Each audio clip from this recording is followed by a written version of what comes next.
यातायात व्यवस्था कार्यालयमा यति बेला बिहानैदेखि भिड लागेको छ। यो भिड कुनै राज्यसँग रोजगारी चाहियो, सेवा सुविधा चाहियो भनेर लागेको भिड होइन। यो भिड त राज्यलाई कर तिरेर योगदान गर्छौँ भन्ने सचेत नागरिकको भिड हो। तर विडम्बना, कर तिर्न समेत यो राज्यमा सहज रूपमा नागरिकले पाउँदैनन्। यो लाजमर्दो स्थितिको अन्त्य कहिले होला? हाम्रो प्रश्न छ।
सरकारले राख्छ बुझाउनु त मलाई यस्तो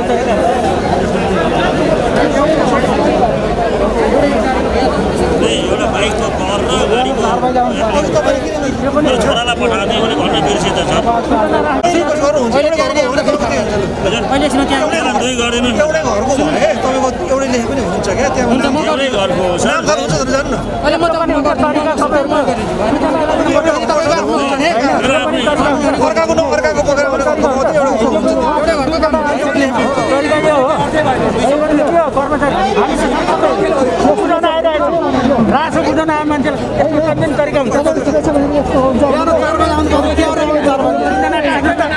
त दुईबाट हिजो पनि आज पनि दुईजना राखेर गर्नु जनताले हामी रासो दिन के गर्दैछ तिर्न अनि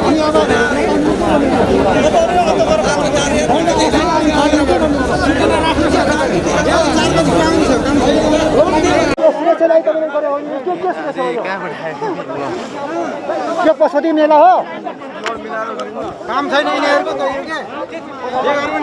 हो यो तपाईहरुसँग होइन होइन अब हामीले अस्ति नै फर्क्यौँ होइन हामीले मेरो जोडी नम्बर हो अस्ति नै फर्क्यौँ होइन सुरुबाट तपाईको नाम मेरो चन्द्रबहादुर सुनवार हो होइन आज खास के कामले आज म यहाँ चाहिँ के हो भने मैले अब 3-4 चोटि मैले धाइसकेँ अस्ति बिजोड नम्बर छ होइन मैले त्यो पाइनँ अस्तिको दिन आएँ भ्याइनँ अब फर्केँ अब आज नै आयो अब 9:30 बजे आएँ म होइन टोकन बिहानै सिधिसकेको छैन मान्छे अब यहाँ यत्रो पशुपतिको के अरे मेला लाग्छ छ भनेपछि अब सरकारले यो सुरक्षा भनेर चाहिँ अब यो मापदण्ड अनुसार उसले गर्यो यो सुरक्षा के अब हेर्नु अब तपाईँहरूले देख्नु भएको छ होइन सबैले थाहा छ यो कुरा अब हामीले कति दिन आउने अब यो कार्तिक महिनासम्म चाहिँ यो फाइन लाग्दैन भन्ने छ होइन अब हामी के गर्ने अब यो अब तिहार लाग्नु लागिसक्यो अब बिदा हुन्छ होइन अब हामीले के गर्ने अब यो राजस्व बुझाउन आएको हरि पाण्डे हो म यहाँ कर तिर्नको लागि आएको हिजो पनि आएँ म हिजो चाहिँ 10 बजे आएँ 10 बजे सकिसक्यो कुपन भनिसक्यो अनि आज फेरि चाहिँ आएको आज चाहिँ फेरि बिहानै अर्को कुपन लिनुपर्छ भनेर भन्नुहुन्छ अब यो के हो यो सरकारी संयन्त्र के हो अब कुन तरिका हो कसरी चाहिँ हामीले गर्ने अब कि यहाँबाट चाहिँ एउटा चाहिँ यस्तो छ मापदण्ड यस्तो छ भनेर एउटा चाहिँ सूचना राखिदिनु पर्यो हामी त के भन्दाखेरि बच्चा खेलाएको जस्तो यो चाहिँ आज आऊ भोलि आऊ अनि कुनै यहाँ कुनै नियमै छैन कानुनै छैन जे गर्दा पनि भइरहेको छ कर्मचारी तन्त्र यही हो हामी त आफ्नो सरकारको लागि राज्यको लागि कर तिर्न पो आइरहेका छौँ हामी यहाँ कामै नपाएर दैनिक आउने त होइन कर तिर्ने त त्यो त अब हामीलाई थाहा हुँदैन होइन। मेरो त अब आज चाहिँ लास्ट डेट हो, मेरो वर्ष पुरा हुँदैछ मेरो बाइकको। अब कहिले आउनु, कतिसम्म आउनु, अब आज सकिसक्यो, कुपन सकिसक्यो अरे, अब छैन, अब हामीले केही पाउँदैनौँ। सकिसक्यो अरे। हस्, धन्यवाद। हामी काम गर्छौँ सर, के गर्नु? काम गरिदिनु। यो अहिले यसमै ल्याउनु सर, काम गरेर दिनु न सर। उहाँ हाकिमसँग गएर भेट्नु जानु, माथि उहाँले दिनुहुन्छ यी रुजान त। हामी काम गरिरहेको छ जानु उहाँ। काम त गरेको देख्यौँ कि, तर यो काम गराएको तौर तरिका त्यो त यो कार्यालय प्रमुखले मिलाउने हो। जानु न, हामी काम गरेर दिनु न सर। तपाईँहरू इन्टरभ्यू दिनु, यहाँ काम गर्नु हामी भन्नु त। जानु सर, हाकिम साहबले दिनुहुन्छ। अहिले म काम गरिरहेको छु। यहाँ लाइनमा जो बस्छ त्यसले पाउँछ, फर्स्ट कम फर्स्ट सर्भिस। यहाँ लाइन चाहिँ कसरी पत्ता लगाउने? लाइन बसेर देख्नु पर्यो, उहाँले पब्लिकले आफै नाम टिप्नु भएको छ।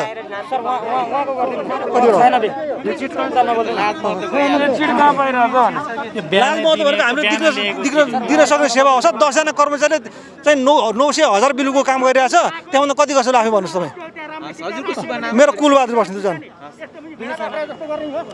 कोरोनाको उ बनाएको छ, दुनियाँ बनाएको छ, के गरेको यो कर तिर्न आएको सर? अब कर उनीहरूलाई मैले सरकारलाई कर तिर्नलाई यस्तो तरिका हुन्छ सर?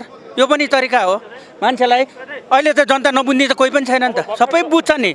यो सिस्टम हो, यसरी गरिदिनुहोस्, यसरी आउनुहोस् भन्ने त आज नभएको मान्छेले भोलि आउँछ, भोलि पर्सि आउँछ नि।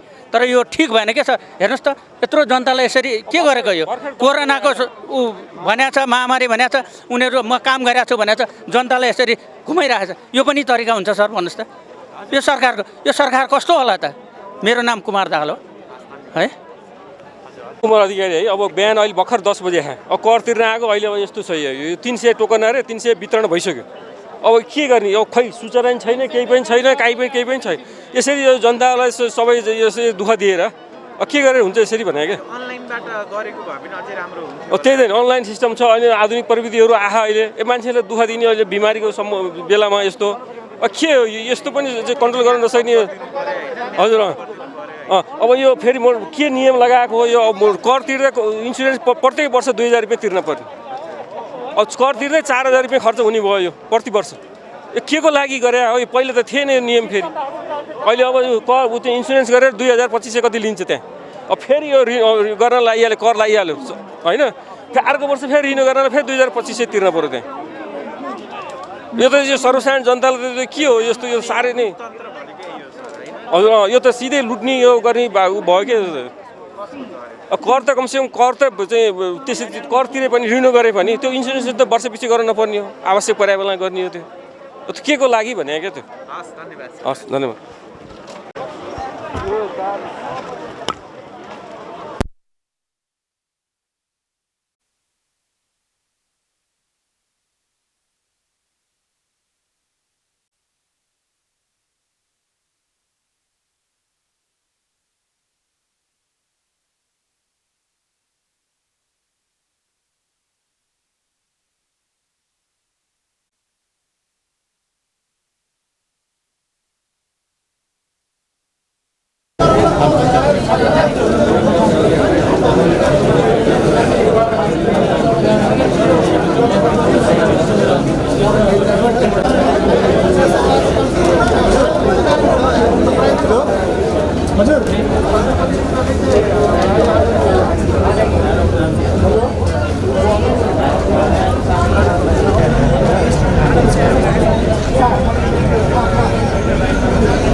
यहाँ कोही छैन ल, यहाँ छिन्छ। 11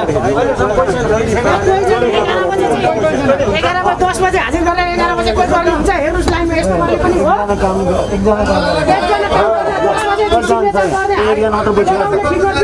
यो काम पनि प्रत्यक्ष हुन्छ।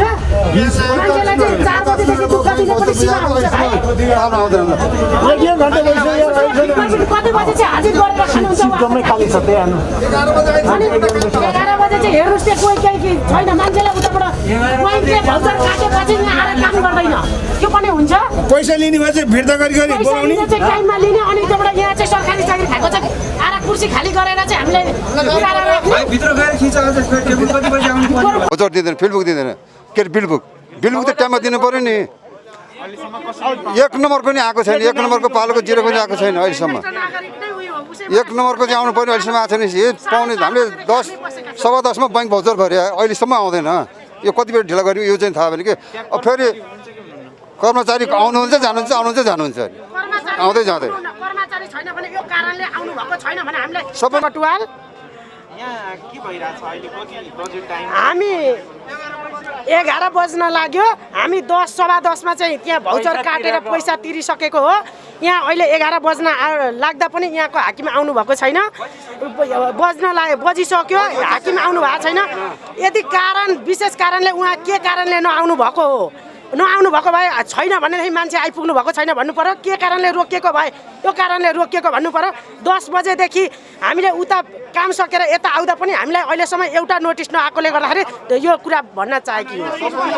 सामाजिक दूरी कायम गरी कि नगरी यो अफिसले यो यातायातले अर्को अधिकारी राख्नु पर्यो उहाँको सट्टामा अर्को मान्छे राख्नु पर्यो उहाँ अगर अनुपस्थिति छ भने। तर त्यसरी पब्लिकले को भएन नि। 2-2 घन्टा यहाँ वेट गरेर मान्छेले बिहान 5 बजेदेखि आएको म बिहान 5 बजेदेखि आएको टोकन लिनलाई म 4 बजे होइन म 5 बजे आएको 5 बजे आएको मान्छेहरू यहाँ फेरि 1 घण्टा 4:30 बजे आएर लाइन लागेको हामी 4:30 बजे। यिनीहरूको सिस्टमै छैन, यिनीहरूको सिस्टमै छैन काम गर्ने। कोभिड-19 11 बजेदेखि अहिलेसम्म अधिकारी यहाँ कोही पनि छैन। जिम्मेवार मान्छे छैन यहाँ पर, कोही पनि जवाब दिने मान्छे छैन, कोही जिम्मेवार। त्यही त जिम्मेवार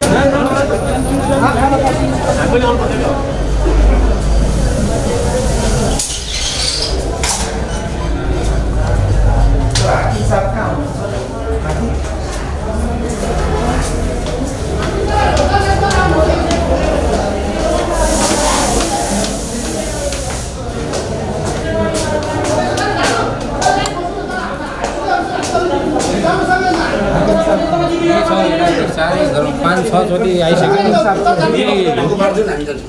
अनि अहिले 200 काउन्ट 100 काउन्ट मेरो लिस्ट भन्दै आएर बस्यो भने के गर्ने? अब सबैले कोचिमा हात हाल्दै भोलिको लागि पनि आज टोकन मार्दैन भोलि हामी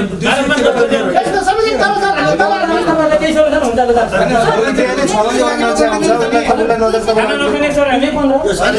भोलिको लागि टोकन दिनु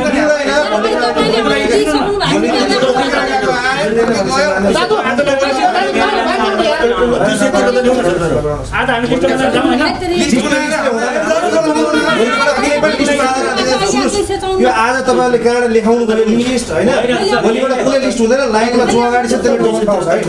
तपाईँले लेखेको चिटसिट मान्यता हो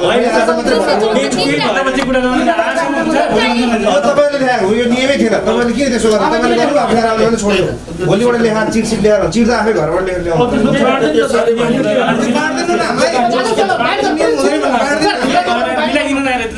पछाडिको दिउँ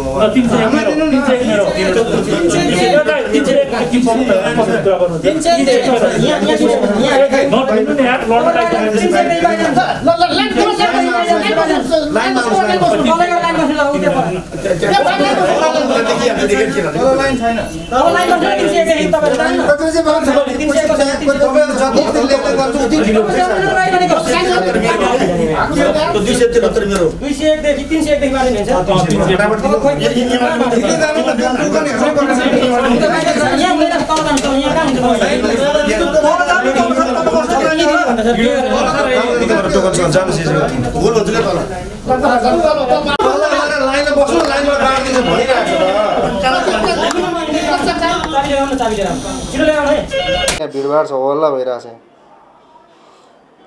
सर। हस् त्यो अनुसार विचारले अरूले आएर मार सेवा लिनु न। दसैँदेखि त यस्तो हो। दसैँको असोज 13 गतेबाट त्यो अफिस बन्दै थियो। कार्तिकको 17 गतेसम्म, कार्तिकको 17 गतेबाट अफिस खुल्ला छ। अब तपाईँ त्यो दसैँ बिचबिचमा नआएको भए नि हुन्थ्यो होइन। कार्तिक अब सूचना हेरेर आउनु भयो। अहिले पनि तपाईँ ज्येष्ठ नागरिक हो नि होइन? ज्येष्ठ नागरिक हो तपाईँ? अब 52 वर्षको ज्येष्ठ नागरिक हो। ए होइन भने अब ज्येष्ठ नागरिक होइन। अब यसमा के फाइनल तल गरे गुण बेला भयो त्यो स्थिति हेरेर आउँछ कि अब आएको मैले के गरौँ त बाबा? त्यो आउने 300-400 जना मान्छेलाई ए त हट तिमीहरू चाहिँ नबस, तिमीहरू चाहिँ नबस, सूर्यमान महर्जन आउँदै हुनुहुन्छ उहाँको चाहिँ गरिदिउँ भनेर भन्न मैले सक्दिनँ। फर्स्टमा जो आउँछ बिहानैदेखि जो आएर कुर्छ उसलाई त पहिला प्रायोरिटी दिनै पर्यो। तिनीहरूलाई दिइसक्दा तपाईँको पनि पालो आयो भने तपाईँलाई सूर्यमानको चाहिँ नगर्ने, सूर्यमानलाई पठाइदिउँ भनेर भन्ने कुरा पनि होइन। हाम्रो अफिसको क्यापासिटीले 300 टोकन हामीले गर्छौँ। त्यसभित्र 300 टोकन एकजनाले 3टासम्म अझ बिलबुक ल्याउन हामीले सहुलियत दिएका छौँ। त्यो 300ले भ्याउनै भ्याउने तपाईँको 10 लाख गाडी मोटरसाइकलमा 300 दिएर मान्छेले जसरी पनि भ्याउँदैन के। त्यो मेन कुरा चाहिँ मेरो फाइनल कुरा भयो के तपाईँले जर्मना तिर्नु पर्ने 5-6 चोटि आउनु पनि त्यो जर्मना तिर्नु भनेको त राम्रो कुरा होइन नि। त्यो राम्रो त बिल्कुल म पनि भन्दिनँ। अब त्यसमा त ठुलै सुधार गर्नुपर्छ। मैले सुधार तपाईँको सुन्नु न सर, ल ठिक छ, उहाँ तपाईँको कुरा बुझ्नुभयो उहाँले। एकछिन उहाँ मिडिया साथीहरूले केही लिन खोज्नु भएको छ, पछि तपाईँ उ गरेर न बस्नु न। मैले फोन निकालेर राख्दै एकछिन। हजुर, बिजोर गते बिजोर नम्बर प्लेट दैनिक 300 वटा टोकन छ। एउटा सेवाग्राहीले 3टासम्म बिलबुक ल्याउन पाउनुहुन्छ आफ्नो परिवारको एका घरको। विषय त यही हो होइन, यो बाहिर यत्रो भद्रगोलको अवस्था रहेछ, व्यापकै भद्रगोल छ। यो खास यस्तो स्थिति किन आयो, यो अहिले नवीकरण लगायतका कुराहरूको विषयमा जानकारी दिनुहोस्। के कसो व्यवस्थापन गर्नु भएको छ, व्यवस्थापन त के भयो भन्ने अब यहाँ अस्तव्यस्त देखिसकेको छ होइन। यो स्थिति आउनुको पहिलो मुख्य कारण भनेको त लामो समयसम्म लकडाउन भयो होइन। लकडाउन भइसके पछाडि त्यतिन्जेल सेवाग्राहीले कार्यालयमा आएर सेवा लिन सक्ने स्थिति भएन। त्यसमाथि असार 1 गतेबाट देशव्यापी लकडाउन सकिएर कार्यालय खुल्यो। त्यसबिचमा पनि यहाँ सेवा प्रभाव हो। भदौको 3 गतेबाट फेरि काठमाडौँ उपत्यका निषेधाज्ञा अब 25 गतेसम्म अवरुद्ध भयो। त्यसपछि फेरि कार्यालय सुचारू हुँदै थियो। असोज 13 गतेबाट यहाँ कर्मचारीहरूलाई कोरोना भकाभक यहाँका कर्मचारीहरूमा कोरोना सङ्क्रमण देखिन थाल्छ। फेरि बन्द भयो र दसैँसम्म पनि बन्द भएर दसैँ पछाडि कार्तिक 17 गतेबाट मात्रै कार्यालय खुलेको स्थिति छ। यो स्थितिमा फेरि यो लकडाउनको समयमा म्याद सकिएका सेवाग्राहीहरूले जरिवाना लाग्ने भएका सेवाग्राहीले कार्तिक मसान्तसम्म मात्रै छुट दिने प्रदेश सरकारको निर्णय छ। त्यसकारणले उहाँहरू अनि अहिले हालसालै फेरि यातायात व्यवस्था सेवा कार्यालय सल्लाहघारीमा पनि त्यहाँका कर्मचारीमा कोरोना सङ्क्रमण देखेर त्यो पनि बन्द भयो। फेरि अलिकति लोड जुन बाँडिएको थियो त्यो लोड फेरि यतै पनि थुप्रिन आउने स्थिति भएको छ। जस्तो हिजो जति भिड थियो त्योभन्दा आज लगभग 1.5 गुणा बढी भिड छ यहाँ। भनेपछि त्यो सल्लाहघारीमा सेवा लिन नपाउनु भएका सेवाग्राहीहरू यहाँ आउनुभएको छ। त्यस कारणले नै अब यो भिड भएको। अब यसमा व्यवस्थापनमा जुन हजुरले अस्तव्यस्त भन्नुभयो, अब यसको चाहिँ दीर्घकालीन व्यवस्थापनको उपाय भनेको अनलाइन पेमेन्ट नै हो। त्यसको विकल्प छैन। सेवाग्राहीले जबसम्म घरबाटै आफ्नो अनलाइन कर तिर्न सक्ने व्यवस्था हुँदैन तबसम्म यो समस्या समाधान हुँदैन। यसका तत्कालीन समस्या समाधान खोज्न सकिएला तर दीर्घकालीन रूपमा समस्या समाधान हुँदैन। त्यसको लागि मन्त्रालयले गृह कार्य गरिरहेको भन्ने मैले जानकारी पाएको छु। र हालसालै मन्त्रालयले भौतिक पूर्वाधार बागमती प्रदेशको भौतिक पूर्वाधार विकास मन्त्रालयले बागमती प्रदेशभरिका यातायात कार्यालयमा सेवाग्राहीलाई सेवा लिन सहज होस् भनेर ई-टोकन प्रणालीको सुरुवात गर्दैछ। मलाई जहाँसम्म लाग्छ अघि भर्खर मैले मन्त्रालयमा फोन गरेर बुझेअनुसार छठ पछाडि चाहिँ उहाँहरू यो ई-टोकन प्रणालीमा जान्छु भन्नुहुन्छ। ई-टोकन भयो भने पनि टोकन लिनुभएका सेवाग्राहीहरू कार्यालयमा आउनुहुन्छ। टोकन नभएकाहरूले अर्को दिनको बुक गर्नुहुन्छ। उहाँले 1 हप्तासम्मको टोकन 1 दिनमा बुक गर्न पाउनुहुन्छ। त्यस भयो भने कार्यालयमा आएर यसरी सेवा नपाएर झगडा गर्ने होहल्ला गर्नुपर्ने स्थिति रहँदैन होला सायद। जस्तो उहाँ एकजना सेवाग्राहीले यहाँ भन्दै हुनुहुन्थ्यो, अब उहाँ 7 पटकसम्म आइसक्नुभयो, उहाँले तिर्न पाउनु भएन होइन, भिडभाडकै कारणले होइन, भिडभाड जेसुकै कारणले भिडभाड भयो। तर अब उहाँलाई त यहाँ उल्टै दण्डित हुनुपर्ने अवस्था आयो, भनेको फाइन जरिमाना तिर्नुपर्ने अवस्था। यसमा गल्ती चाहिँ कसको, वा सेवाग्राहीकै हो गल्ती? मैले यसमा सेवाग्राहीलाई बिल्कुलै दोष लाउनै सक्दिनँ। उहाँ बारम्बार आफूले राज्यलाई कर तिर्छु भनेर खल्तीमा पैसा हालेर उहाँ राज्यको ढोका ढकढकाइरहनु भएको छ। उहाँलाई मैले दोष लाउन सक्ने गल्ती राज्य संयन्त्रको हामीले संयन्त्रको हो। हामीले समयमा चाहिँ अनलाइन प्रणालीहरूको विकास गर्न सकेनौँ। सेवाग्राहीलाई घरमै ल्याउनु पर्ने अवस्थाको अफिसमै आउनुपर्ने अवस्थाको चाहिँ बाध्यात्मक अवस्था सिर्जना गरेका छौँ। तर यसमा पनि सुधारको चाहिँ नि प्रयास भइरहेको हुनाले सम्भवतः केही समयमा नै हामीले त्यसको चाहिँ परिणाम देख्न सक्छौँ कि भन्ने मैले अपेक्षा चाहिँ गरेको छु। अब यो बिचमा अब राज्य संयन्त्रलाई पनि दोष लाउँदा राज्य संयन्त्र सबै यो कोभिड विरुद्ध एकत्रित हुनु परेको अवस्थामा सायद यस्ता साइडलाइनमा जुन पहिलेदेखि समस्या रहेका कुरातर्फ ध्यान दिन नसकिएको पो हो कि होइन, त्यो पनि छ। त्यस कारणले सेवाग्राहीको यसमा दोष छैन। अब कार्यालयले पनि अहिले तत्कालै रूपमा चाहिँ जुन जति आउनुभएको छ 500 हजारौँ सङ्ख्यामा सेवाग्राही आउनुहुन्छ, एकै दिन सेवा दिन सक्ने अवस्था पनि छैन। कार्यालयको कर्मचारीहरूको सङ्ख्या, कार्यालयको स्पेस, कार्यालयसँग रहेको स्पेस, कार्यालयले जुन सर्भर प्रयोग गर्छ त्यो सर्भरको क्षमता, ती सबै कुरा विचार गर्दाखेरिमा अहिले पनि त्यो अवस्था छैन। त्यस कारणले यसको मैले अघि पनि यहाँहरूलाई जाहेर गरेँ, यसको दीर्घकालीन सुधारको उपाय नै खोज्नुपर्छ। जो दीर्घकालीन उपाय त छँदैछ। अब अहिले जस्तो यहाँ आएर पनि होइन, पटक पटक आएर पनि कर तिर्न नपाएका नागरिकहरूले चाहिँ अब के अरे कार्तिक मसान्तसम्म पछाडि गयो भने जुन फाइन तिर्नुपर्छ नि यो समस्याको समाधान चाहिँ कसरी हुन्छ त उहाँहरू दोषी हुनुहुन्छ एकदम हैन किन तिर्न पटक पटक आइरहनु भएको छ यो समस्याको समाधानको लागि हामीले मन्त्रालयसँग कुरा गरेका छौँ किनभने लकडाउनको जुन एउटा एजम्सन गरिएको थियो असार 1 गतेबाट लकडाउन फेरि भदौ 25 पछि निषेधाज्ञा सक्यो त्यस पछाडि कार्यालयहरू बन्द हुँदैन भन्ने जुन मान्यतामा रहेर कार्तिक मसान्तसम्मको म्याद दिएको थियो बीचबीचमा कार्यालयहरूमा आफ्नै कर्मचारीहरू कोरोना सङ्क्रमित भएर कार्यालय बन्द हुने अवस्था आइसके पछाडि अब त्यो मान्यतामा पुनर्विचार गर्नु आवश्यक छ यसमा हामीले मन्त्रालयमा हाम्रो समस्यालाई जानकारी गराइसकेका छौँ आशा छ उहाँहरूले सेवाग्राहीको हितमा कार्यालयको हितमा निर्णयहरू लिनुहुनेछ अब 300 जनालाई तपाईले सकिरहनु भएको छ दैनिक हैन 300 भन्दा बढी 400 लाई नसक्ने स्थिति भएर टोकन बाँड्न यस्तो छ 300 हामीले 300 को टोकन कसरी तोकेको भन्दाखेरिमा चाहिँ 300 जना सेवाग्राहीलाई एकजना सेवाग्राहीलाई हामी 3 वटासँग बिलबुक ल्याउनको लागि हामीले सहुलियत दिएका छौँ आफ्नो एका घरको आफ्नो परिवारको छरछिमेकीको आफन्तको 3टासम्म ल्याउनुहुन्छ त्यसपछि त्यसमा कर प्रदूषणको पनि कसैको थप हुन्छ समावेश हुन्छ जाँच पासको पनि आउनुहुन्छ सेवाग्राही त्यो हिसाबले 300 × 3 प्लस प्रदूषण जाँच पास गर्दा 1000 सेवाग्राहीको काम भन्ने हामीले बुझौँ 1000 बिलबुक बराबरको काम हाम्रो यस कार्यालयबाट एक दिनमा हुन्छ भन्ने बुझौँ हामीले चाहिँ 10 बजेबाट 4 बजेसम्मको स्ट्रिक्ट टाइमलाइनमा त्यो गरेका हौँ त्यसपछि फेरि हाम्रो के छ भने ब्याङ्कले यहाँ आएर राजस्व बुझ्नुहुन्छ अरू कार्यालयहरूमा ब्याङ्कले 2 बजेसम्म राजस्व बुझ्ने व्यवस्था भए पनि हामीले ब्याङ्कलाई अनुरोध गरेर यहाँ 3 बजेसम्म उहाँले राजस्व बुझिदिनुहुन्छ कहिलेकाहीँ समस्या परेको खण्डमा 3:30 बजेसम्म बुझिदिनुहुन्छ तर ब्याङ्कको पनि आफ्नो के समस्या छ भने यहाँबाट राजस्व उठाएर त्यही दिन लगेर उहाँ आफ्नो हेडक्वार्टरमा दाखिला गर्नुपर्ने हुन्छ त्यही कारणले गर्दाखेरि पनि हामीले चाहिँ ल 5 बजे 6 बजेसम्म लैजाउँ न त भन्न सक्ने अवस्था छैन त्यसमाथि एकदम सीमित कर्मचारी हुनुहुन्छ हामीसँग 10 जना स्थायी कर्मचारीको दरबन्दी छ केही कर्मचारी हामीले करारमा राखेका छौँ ती कर्मचारीहरूले बिहान 10 बजेदेखि काम गर्दा यहाँले होल्ड रिपोर्टिङ गर्नु पनि देख्न सक्नुहुन्छ उहाँलाई पिसाब फेर्न जाने फुर्सद पनि हुँदैन खाजा खाने फुर्सद पनि हुँदैन हामीले लन्च ब्रेक गरेकै छैनौँ जुनसुकै सरकारी कार्यालयमा 2 बजेदेखि 3 बजेसम्म लन्च ब्रेक हुन्छ तर यो कार्यालयमा लन्च ब्रेक पनि छैन त्यति त्यो गरेसम्म कार्यालय अनवरत खटाउँदा हामीले लामो समय उहाँलाई गर्दाखेरि त कर्मचारीको आज गर्ला भोलि गर्न सक्ला पर्सिबाट उसको क्षमतामा ह्रास आउँछ बिरामी पर्ला फेरि कार्यालय नै बन्द गर्नुपर्ने अवस्था होला त्यस कारणले गर्दाखेरिमा हामीले सेवाग्राही धेरैभन्दा धेरै सेवाग्राहीलाई सेवा दिउँ भन्ने मनसाय हुँदै पनि त्यो गर्न सकेका छैनौँ त्यसको लागि चाहिँ म सेवाग्राहीहरूसँग क्षमा प्रार्थी छु मेरो नाम कपिल सिलवाल म यहाँ कार्यालय प्रमुखको रूपमा 4-5 दिन भयो मैले बहाली भएर चाहिँ काम गर्न थालेको अब सुरुमै यस्तो गाह्रो के गर्नु अब सर यस्तो भयो आसमान से गिरा खजुर पे अड्का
ल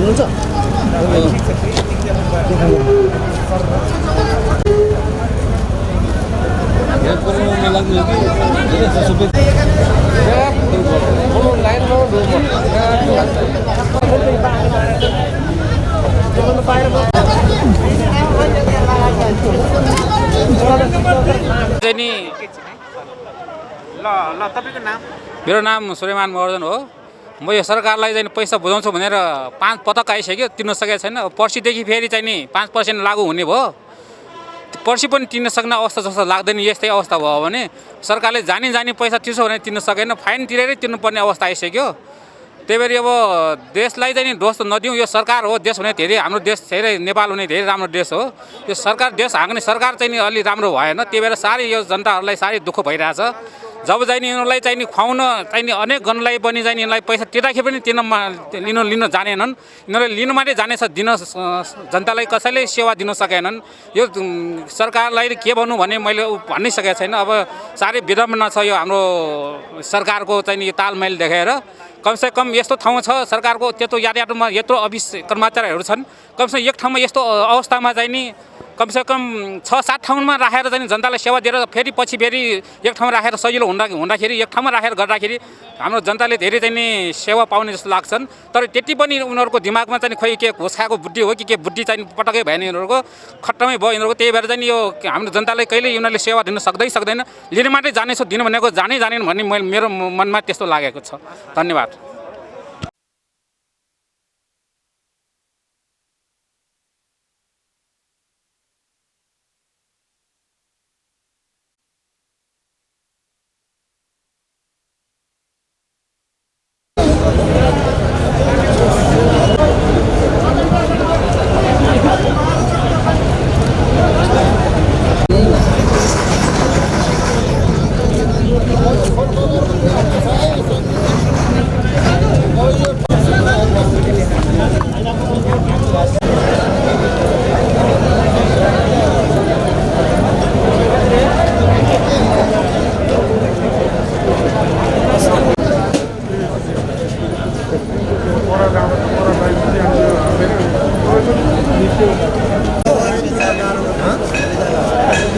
बिमारको लाइन यो हो टेलिभिजन, यो हो।